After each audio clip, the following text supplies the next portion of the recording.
ॐ सहनाववतु सहनौ भुनक्तु सह वीर्यं करवावहै तेजस्विनावधीतमस्तु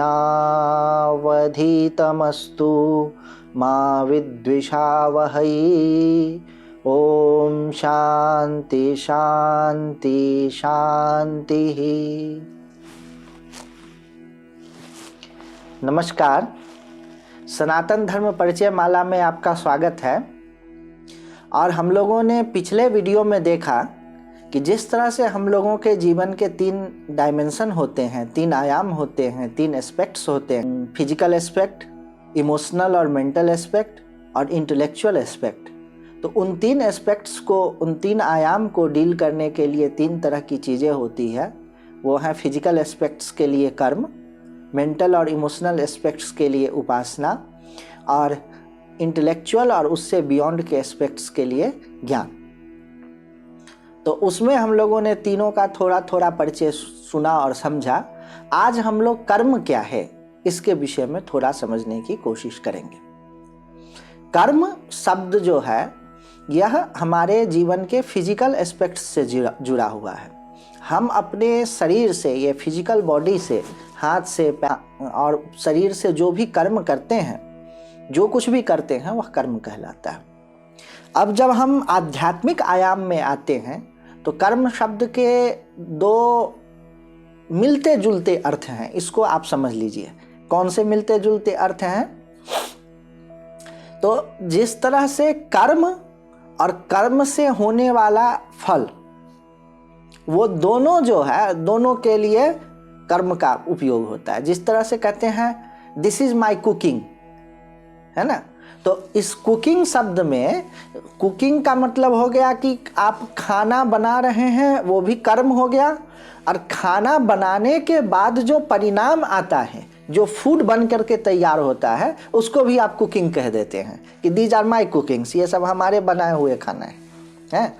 तो उसी तरह से कर्म और कर्म के करने के कारण जो परिणाम आता है, वह दोनों क्या कहलाता है? कर्म शब्द से कह देते हैं। लेकिन डिस्टिंग्विश अगर उसको करना है, दोनों को अलग अलग करके समझना है, तो कर्म और कर्म के फल दोनों के लिए कर्म शब्द का उपयोग होता है। एक हिंदी के उदाहरण से आपको समझाएं कि थोड़ी मजाक वाला उदाहरण है कि जैसे कहीं पर कोई मारपीट करे कि कहे बड़ा मार पड़ा या बड़ा मार कर रहा है।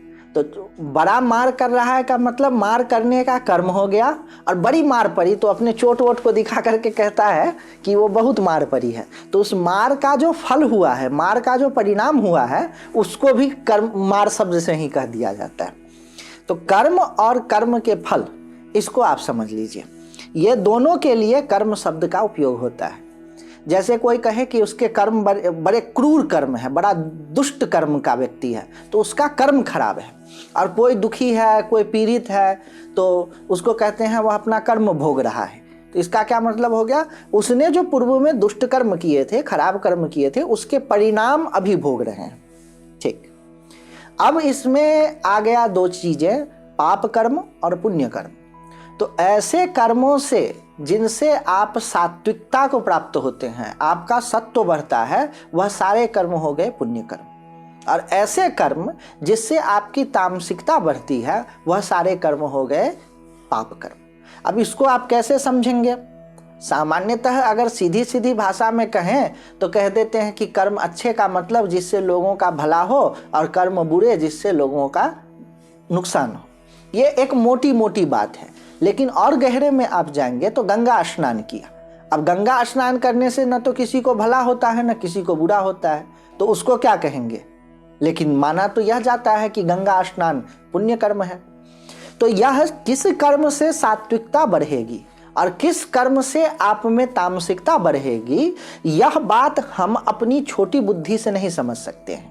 इसके लिए ऋषियों की जो बड़ी विशाल बुद्धि है, उसके द्वारा उन्होंने अनुभव किया कि गंगा स्नान करने से किसी न किसी रूप में आप में सात्विकता बढ़ती है, और जो भी वर्जित कर्म कहे गए हैं उनको करने से आप में तामसिकता बढ़ती है। तो इस तरह से ऋषियों की बुद्धि जो है वो हमारी बुद्धि से ज़्यादा व्यापक है। जिस तरह से कोई डॉक्टर है या कोई साइंटिस्ट है, उसको मालूम होता है कि इस केमिकल को देने से रोग खत्म होगा और इस केमिकल को देने से रोग बढ़ेगा, तो उस केमिकल का नाम हम लोग दवा कहते हैं। तो उसकी बुद्धि जो है हमसे ज़्यादा बड़ी बुद्धि है और उसको मालूम है कि किस केमिकल का क्या असर होगा। उसी तरह से ऋषियों को यह मालूम होता है कि किस कर्म के करने से आपकी सात्विकता बढ़ेगी और किस कर्म के करने से आप में तामसिकता बढ़ेगी, और इस तरह से उन्होंने कर्मों को विभाजित किया है। और जिन कर्मों को करने से सात्विकता बढ़ती है उन कर्मों को कहा गया है पुण्य कर्म, और जिन कर्मों को करने से तामसिकता बढ़ती है उन कर्मों को कहा गया है पाप कर्म। अब क्या है, पुण्य कर्मों से क्या फायदा है और पाप कर्मों से क्या नुकसान है? तो जिन कर्मों से आपको सुख मिलता है उसको कहते हैं पुण्य, और जिन कर्मों से आपको दुख मिलता है उसको कहते हैं पाप। ये सीधा सीधा फंडा है, सीधा सीधा फॉर्मूला है कि आपको नहीं मालूम है कि ये कर्म करने से हमको फायदा होगा कि नुकसान होगा। मसलन एग्जाम्पल के लिए आपको एग्जाम देते हैं, अब एग्जाम में आप पास करेंगे और पास करके किसी आपको नौकरी मिलेगी और नौकरी मिल करके आपको सुख मिलेगा, तो ये तो आपका माइंड कैलकुलेट कर लेता है। ये आप उसके काउज एंड इफेक्ट देख करके आप समझ जाते हैं कि ये कर्म करने से हमें ये फायदे होंगे और ये फायदे होने से ये होगा, लेकिन वह कर्म आपको सुख ही देगा इसकी कोई गारंटी नहीं है। आप नौकरी को प्राप्त करने के बाद भी आप हमेशा अपना जीवन इतने ज़्यादा वर्कलोड में और टेंशन में हो सकते हैं कि आप दुखी रहें, और ऐसा भी हो सकता है कि आप एग्ज़ाम पास ना करें और आपको कोई ऐसी नौकरी या ऐसा जॉब या किसी ऐसे बिजनेस में लग जाए जहां पर आपको बहुत धन की प्राप्ति हो जाए और उस धन के द्वारा आपको सुख मिले।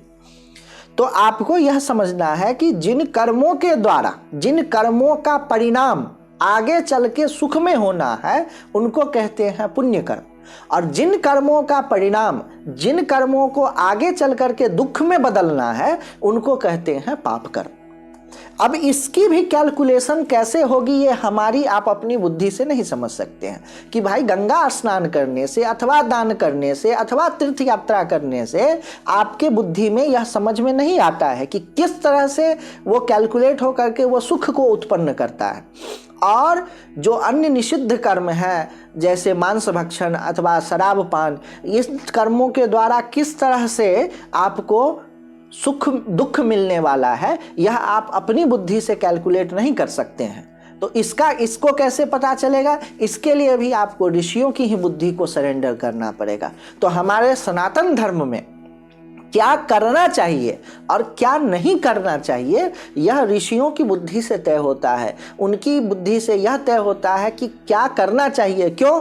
क्योंकि जो चीज़ करना चाहिए उसको आप करेंगे तो आगे चल के आपको सुख ही मिलेगा, और जो चीज़ नहीं करना चाहिए उसको आप करेंगे तो आपको दुख ही मिलेगा।